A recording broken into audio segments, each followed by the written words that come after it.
How to attach or change Apple Watch bands. Hello everyone, this is Lisa from Great Login and Elite. Now let's get started.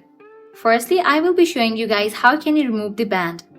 At the back of your Apple Watch, you're gonna see this icon. You have to press on that icon and then slowly remove the band. Press and hold the icon and then slowly remove the band in this way. This way you can easily remove the band from your Apple Watch. I'm going to remove the band of this side as well. Press and hold on this key and then slowly remove the band. In this way, slide. You can see that I have removed the entire band from my Apple Watch. Now how to set it up again? For that, you just have to place the band in this way, just slide. In order to attach the band, you no longer need to press any key, you just have to slide in this way.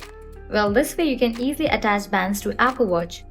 I hope now you guys are clear about how to attach or change Apple Watch bands. This was really simple and quick process. At the end, if you guys find this video helpful, smash that like button, share and subscribe to our channel. Thanks for watching.